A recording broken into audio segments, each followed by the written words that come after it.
La Organización del Tratado Atlántico Norte se funda en 1949, 4 años después de que la Segunda Guerra Mundial tocara su fin.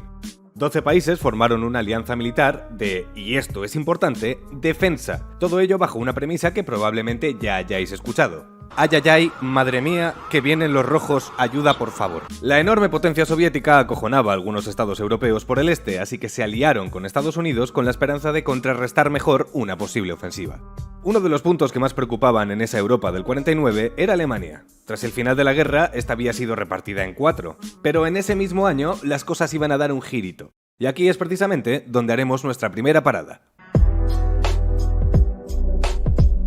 Los 3 territorios ocupados por Francia, Estados Unidos y Reino Unido se unirían oficialmente el 23 de mayo de 1949, dando a luz a la República Federal Alemana. Esto ocurrió tan solo un mes y pico después de la fundación de la OTAN, el 4 de abril de 1949. ¡Qué la casualidad! El 7 de octubre de ese mismo año se crearía la República Democrática de Alemania en el territorio ocupado por los soviéticos. Alemania quedaba de ese modo dividida en 2. 3 años después, concretamente el 10 de marzo de 1952, tendría lugar un hecho que se conoce como la Nota de Stalin. Stalin manda una nota diplomática a Estados Unidos, Francia y Reino Unido donde propone una Alemania reunificada, neutral y desmilitarizada sin prácticamente condiciones. Esto daría paso a cerrar los conflictos en Alemania y sobre todo a una paz que muy probablemente los alemanes deseaban. Pero mira tú por dónde que los amantes de la paz y la democracia como que tenían otros planes. Para cuando Stalin manda su nota, la OTAN se encontraba en esos momentos negociando la entrada de la RFA en su sistema militar. Se habían preparado para el conflicto y al fin y al cabo, ¿qué iban a hacer con esos misiles recién compraditos si de pronto todos empezaban a entenderse? Sabiendo los de la OTAN que este camino no era el que querían recorrer, respondieron a Stalin con una condición que sabían que no podía aceptar. La Alemania reunificada sería libre de entrar en la OTAN si así lo deseaba. O sea, su contraoferta fue algo así. A la atención de Stalin, lo de una Alemania desmilitarizada suena muy bien, pero ¿qué tal si nos comes los cojones? Las negociaciones evidentemente terminaron rompiéndose. Dentro de la RFA existió cierto debate al respecto. Algunas posturas afirmaban que, si bien podría tratarse de una estrategia de la URSS para frenar la escalada militarista de la recién gestada OTAN, no había realmente nada que perder y mucho que ganar. En caso de que los soviéticos incumpliesen lo acordado, quedarían en evidencia ante la comunidad internacional. Pero como he mencionado antes, sus planes eran distintos. Konrad Adenauer, el por entonces canciller de la RFA, se negó rotundamente desde el principio a aceptar la propuesta de Stalin. Por cierto, quedaos con este nombre, que lo vamos a ver después, y ya veréis qué risa. En 1955, 3 años después de la nota de Stalin, la RFA entraría a formar parte de la OTAN, y meses después, como respuesta, la URSS conformaría el Pacto de Varsovia. Esto prueba que existieron cauces diplomáticos que permitían desescalar el conflicto, pero que el bando occidental no quiso hacerlo. Y mira tú por donde este hecho ha sido completamente sepultado. Por lo que sea. En este primer capítulo hemos empezado aportando pruebas históricas de que la OTAN mintió al hablar de una mera autodefensa como objetivo fundacional. Creo que es hora de ir a un capítulo mucho más amigable.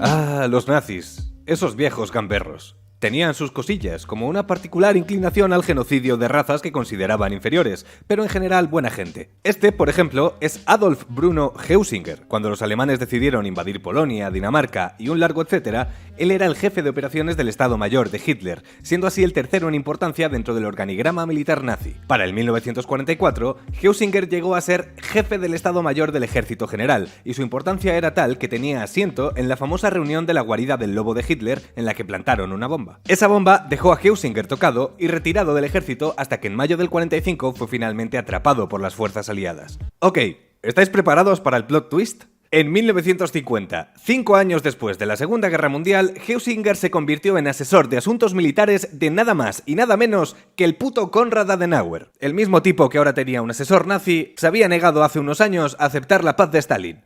Por lo que sea. Para que entendáis esto de una forma más gráfica, los hornos alemanes estaban aún calientes cuando el pavo que merendaba con Hitler se hizo asesor de la RFA. Y ahora te estarás preguntando, ok, masa, esto es fuerte, pero ¿qué coño tiene que ver con la OTAN? Espérate, porque Heusinger siguió escalando con los años en su carrera militar por la RFA y a que no sabéis dónde acabó el pavo que estaba al lado de Hitler cuando le pusieron una puta bomba.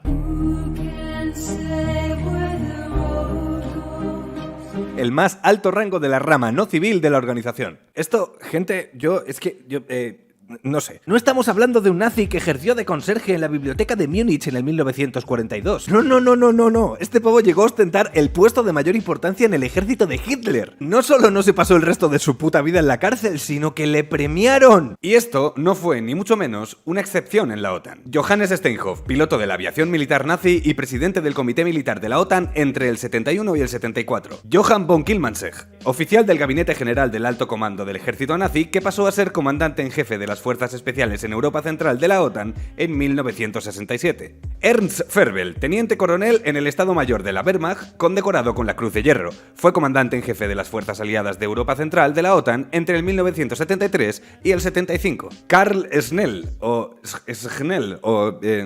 un puto nazi. Primer oficial del Estado Mayor nazi, llegando a recibir incluso la Cruz de Hierro. Reemplazó al anterior nazi, al Ferber, como comandante en jefe de las Fuerzas Aliadas de Europa Central de la OTAN entre el 75 y el 77. Literalmente quitaron a un nazi por otro. Hay muchos más en esta lista, pero creo que ya habréis captado la idea principal. Si la OTAN te llamaba para currar y en la casilla del genocidio racial hacías check, estabas contratado. Pero aquí no acaba la historia entre los nazis y la OTAN, y eso nos lleva al siguiente capítulo. Un hecho tan trágico, oscuro y cuyas consecuencias fueron tan funestas que todo el mundo debería conocer.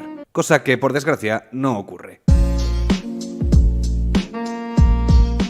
Después de la Segunda Guerra Mundial, a los de la OTAN no les era suficiente con tener un enorme ejército lleno de nazis. Decidieron que para frenar al comunismo tenían que hacer algo más, juntarse con la CIA para crear un ejército secreto que se extendiera en toda Europa con la intención de frustrar cualquier vía democrática por la que el comunismo pudiera imponerse. Para ello, crearon la Stay Behind, cuyo cometido sería crear una fuerza de choque civil que solo actuaría en caso de que los soviéticos les diera por invadir. ¿Y a quién reclutaron para este ejército secreto? Pues chico, pues ¿tú qué crees? Grupos neofascistas de toda Europa fueron armados, entrenados y financiados por la OTAN y la CIA. Y cuidado al sorpresón que te voy a regalar ahora mismo. Para hacer esta mierda, también reclutaron nazis. En unos archivos desclasificados de la CIA en 2006, se destapó que esta red incluía al menos dos exmiembros de las SS nazis, el sargento Heinrich Hoffmann y el teniente coronel Hans Ruhes. Y una de estas redes estaba dirigida por el teniente coronel Walter Kopp, un exoficial del ejército alemán.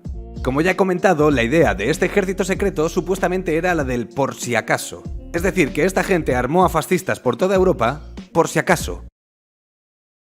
O sea, que esto debió ser algo tal que así. Aquí tienes, señor fascista, $1 millón y unas cajas de explosivos. Pero esto es para por si acaso, ¿eh? No vaya a ser que conozcas tú a algún comunista que quieras matar y utilices estas armas, este dinero y el entrenamiento que te acabamos de dar para asesinarlo. No. Esto es por si acaso.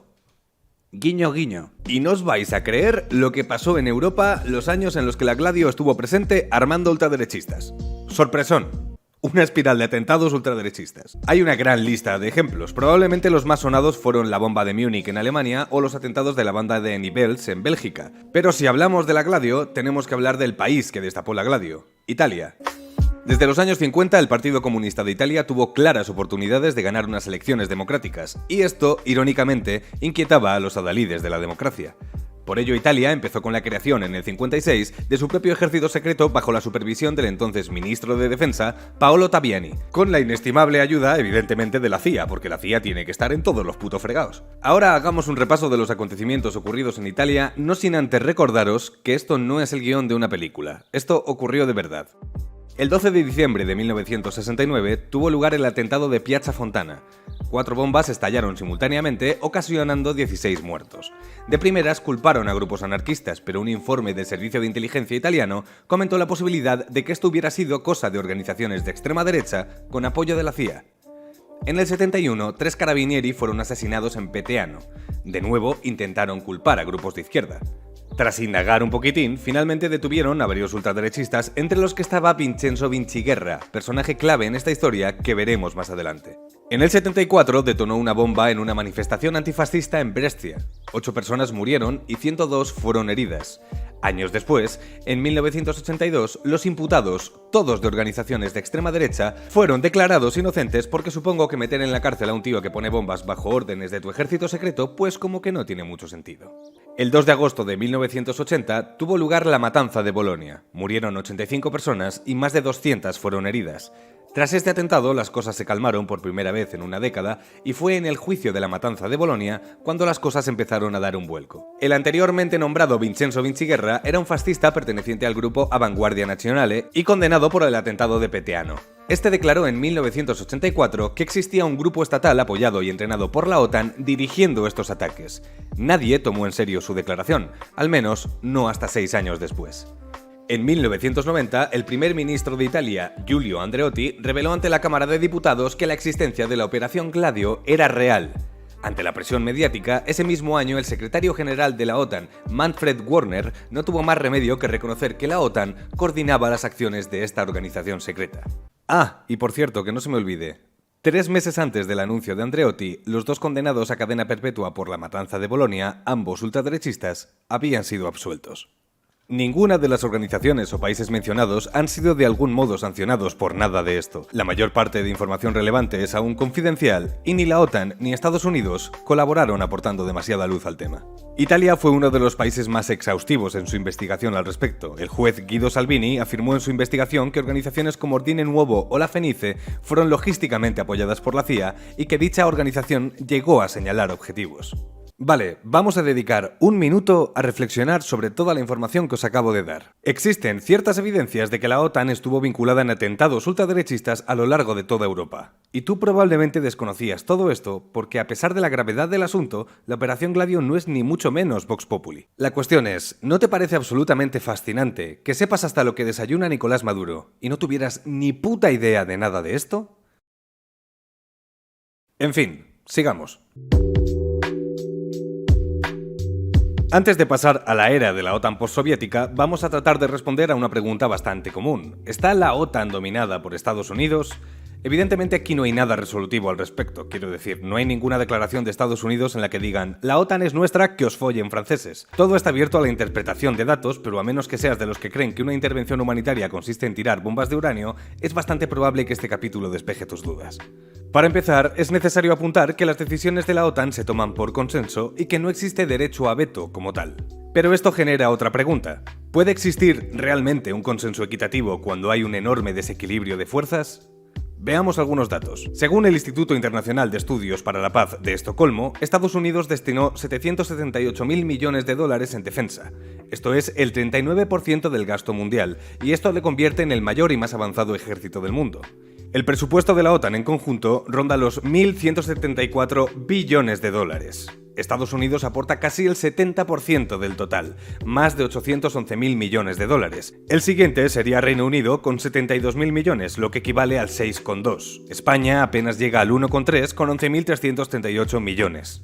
Resumiendo, Estados Unidos tiene el mayor ejército del mundo, la mejor tecnología militar disponible y es además con mucha diferencia quien más pasta pone en la OTAN. Las decisiones se toman por consenso, sí, pero pregunto, ¿no es probable que esta enorme diferencia entre Estados Unidos y el resto de miembros genere ciertos desequilibrios a la hora de tomar decisiones? Por plantearlo de otro modo, si vais a una cena y hay un tipo que dice que va a pagar el 70% de la misma, ¿no cabe la posibilidad de que terminéis comiendo lo que al tipo le salga de los huevos? Si rascamos un poco más en esta dirección, deberíamos hablar del Compromiso de Gales de 2014, donde se propuso a todos los países miembros que aportasen un 2% del PIB al presupuesto de la OTAN, algo que se reiteró en la Cumbre de Madrid porque nadie hizo puto caso en su día.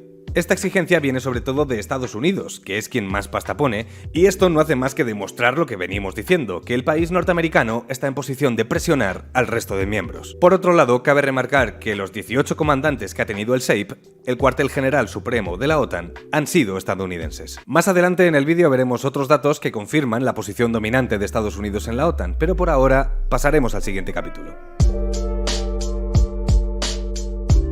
Tras la caída del muro y la posterior desintegración de la URSS, la OTAN se enfrentaba a un reto: justificar su propia existencia. Al fin y al cabo, la alianza había sido creada con el supuesto objetivo de frenar a unos soviéticos que, literalmente, ya no existían. Pero cuando les preguntaron por esto a los de la OTAN, ellos empezaron a revolver papeles y a decir «Puf, no, si tenemos un montón de cosas que hacer, hay un montón de sitios a los que tenemos que ir en misiones de paz y... flame». Pocos sabían entonces los que clamaban por la disolución de la OTAN de lo que estaba a punto de ocurrir. Antes de empezar, un pequeño apunte. Las guerras yugoslavas son un jaleo de 3 pares de cojones, así que voy a tratar de resumir lo máximo posible los conflictos que dieron lugar a las intervenciones de la OTAN. Si queréis saber más sobre ellas, pues tenéis una herramienta increíble llamada Google. Estamos en 1991. La URSS se ha desintegrado, y eso no ayuda a la situación de Yugoslavia, una federación de 6 repúblicas socialistas en las que los discursos etnicistas y nacionalistas llevan 10 años en auge, y poniendo el entendimiento mutuo cada vez más chungo. A partir de aquí tenemos lo que se conocen como las guerras de los Balcanes, que son básicamente las repúblicas ex-yugoslavas, Serbia, Croacia, Eslovenia, Montenegro, Macedonia y Bosnia-Herzegovina, matándose entre sí. Y en 1995, la OTAN realizaría su primera intervención militar en la conocida como Guerra de Bosnia. Bosnia, siguiendo a Croacia y Eslovenia, declaró su independencia de Yugoslavia en 1992. Esto no gustó a los serbios, quienes además conformaban el 35% de la población del país, los llamados serbobosnios. La OTAN decidió intervenir a petición de Naciones Unidas, apoyando a los bosnios para alcanzar la paz con su habitual despliegue, bombas atacando puntos estratégicos. También bombardearon un campo de refugiados bosnio porque, en fin, ya se sabe que a veces te pones a tirar bombas y no miras dónde. Cosas que pasan en las mejores familias, oye. Finalmente los bosnios empezaron a imponerse en la guerra y ambos países terminarían firmando la paz de Leyton. Si me permitís hacer un pequeño paralelismo gastronómico, esta operación fue algo así como un entrante elegante, un miquit de bombardeos con reducción de víctimas civiles, bien presentado y aún mejor vendido al público. Pero 4 años después llegaría el para nada sutil primer plato, crímenes de guerra con guarnición de uranio empobrecido. En 1999, Yugoslavia ya no es lo que fue antaño, y ahora solo consta de 2 repúblicas, Serbia y Montenegro. Dentro del territorio de Serbia se encontraba Kosovo, una provincia autónoma cuya mayoría de población la conformaban albaneses. Ya os dije que esto era un lío de 3 pares de cojones. Los serbios habían promulgado leyes etnicistas en los últimos años que afectaban a los albano-kosovares, y fruto de ello, grupos como el Ejército de Liberación de Kosovo se levantaron en armas para luchar por la independencia del territorio. Resultado: Guerra de Kosovo. El conflicto fue encarnizado y pronto despertó la atención de la comunidad internacional, especialmente de la OTAN, quienes, como hemos visto hasta ahora en el vídeo, están especialmente sensibilizados en cuestiones humanitarias. Son tan majos que incluso trataron de firmar un acuerdo de paz que Yugoslavia rechazó. La OTAN utilizó este desplante como excusa para justificar la intervención en la guerra de Kosovo. Lo que no contaron es que entre los términos incluía que 30.000 soldados de la OTAN entrasen a Serbia, algo que sabían que los serbios no podían aceptar. Henry Kissinger declararía años después sobre este acuerdo de paz lo siguiente: fue una provocación, una excusa para comenzar el bombardeo. El 24 de marzo del 99, la OTAN comenzó un bombardeo sobre Yugoslavia que duró 78 días, donde se usaron bombas de uranio empobrecido y cuyas cifras de muertos civiles van desde los 1.200 a los 5.000. Antes hablábamos de cómo existe la percepción de que la OTAN sirve a los intereses de Estados Unidos. Camp Bondsteel, la base militar más grande del mundo, es un buen ejemplo de esta hegemonía. Ojo a la jugada. La OTAN acaba de bombardear Yugoslavia. Nada más caer la última bomba, un destacamento del ejército de Estados Unidos entra en el territorio, incautan 1.000 hectáreas y dicen: desde este momento esto es una base estadounidense. Que no de la OTAN, estadounidense. Y fíjate tú qué cosas, resulta que la base se encuentra muy cerca de las reservas de petróleo del mar Caspio y de unos oleoductos donde multinacionales americanas como Halliburton Oil han metido pasta. Nos encontramos ante un punto de inflexión, no solo en lo que a las intervenciones de la OTAN se refiere, sino a la configuración del tablero geopolítico. Al contrario que la anterior operación, que contó con el apoyo de la ONU, aquí fue la OTAN de forma unilateral quien decidió entrar al conflicto. Esto crea un precedente y manda un mensaje muy claro: la ONU nos come los cojones, nosotros hacemos lo que nos da la puta gana. El mundo multipolar había terminado y esta gente tenía licencia para matar.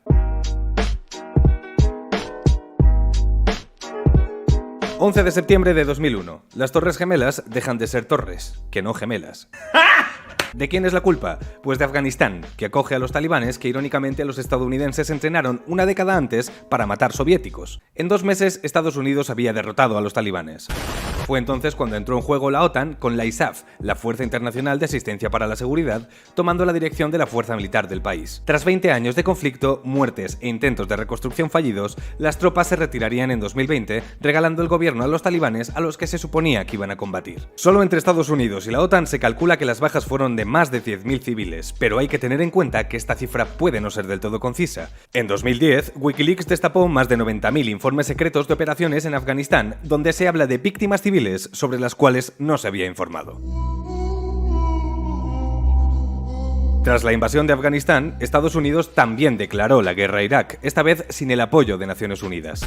En lo que se considera una de las mayores estafas bélicas de la historia, el ejecutivo de Bush declaró que Saddam Hussein tenía armas de destrucción masiva. No solo fue una guerra considerada ilegal, sino que al final se demostró que aquello de las armas de destrucción masiva fue pura propaganda para justificar la invasión.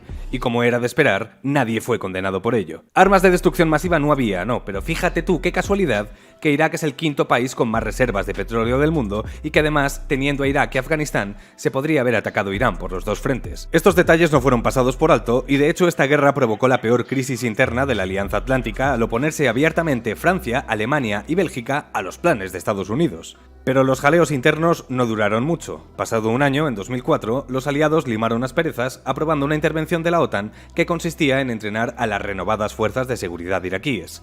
A estas alturas es de agradecer que no bombardeasen a nadie, pero tampoco hay que olvidar que están ayudando a una operación militar que es básicamente una estrategia criminal de intereses geopolíticos y económicos de Estados Unidos. Y también conviene recordar que todo esto se hizo con tu dinero y con el apoyo del entonces presidente José María Aznar. Si Irak es el quinto país con más reservas de petróleo, Libia es el noveno, y a estas alturas ya sabéis lo que eso significa. Nos encontramos en el contexto de las primaveras árabes, y la OTAN vio aquí la excusa perfecta para entrar al conflicto. En primera instancia fueron autorizados por la ONU para realizar labores de pacificación y ayuda humanitaria, pero pronto se pudo comprobar que su función iba mucho más allá. Estaban armando y entrenando a los rebeldes libios para derrocar a Gaddafi mientras bombardeaban puntos clave. Tras derrocar a Gaddafi, el mundo se enteró de que esos rebeldes libios eran parte de Al-Qaeda, algo muy similar a lo que ocurrió en Afganistán unos años antes. Lejos de pacificar el territorio como la resolución de la ONU proponía, Libia sigue siendo a día de hoy un polvorín sumido en guerras civiles. Según un estudio realizado por el Instituto Watson de Rhode Island, las distintas actuaciones de la OTAN en lo que llevamos de siglo XXI han dejado 350.000 civiles muertos y 38 millones de desplazados.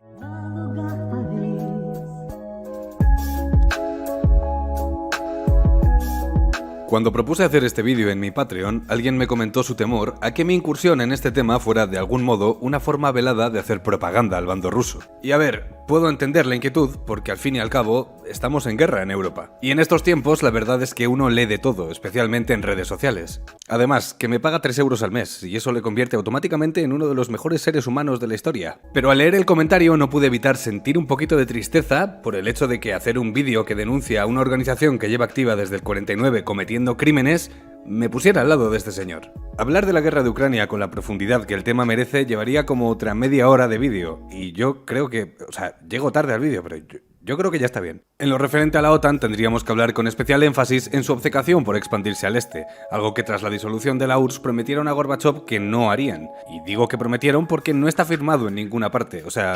Gorbachov es que o era un espía occidental o era simplemente tontísimo. De cualquier modo, a estas alturas del conflicto, una cosa ha quedado bastante clara, y es que Estados Unidos y la OTAN ya han ganado mucho. Estados Unidos está vendiendo más armas que nunca, las sanciones a Rusia han impulsado sus exportaciones de petróleo y por primera vez en décadas su petición de aumentar la inversión en la alianza ha sido escuchada a los 4 vientos, por no hablar de las adhesiones de última hora como Finlandia, una nación históricamente famosa por su neutralidad y habilidad para la convivencia.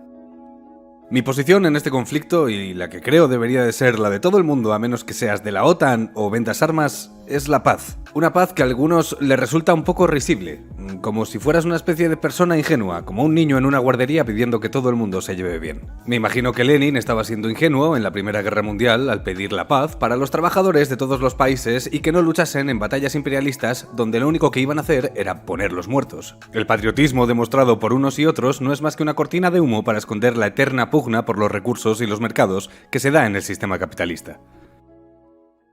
Y hasta aquí hemos llegado por hoy, amigos. Espero que el vídeo haya merecido la pena. Sé que la espera ha sido larga, pero tengo como 40 trabajos y a veces pues me entran un poco ganas de morirme. Pero bien. Recordad que tengo un Patreon donde podéis colaborar con un poquito de papel moneda, que para qué engañaros me viene fantásticamente bien. Cuídense y nos vemos.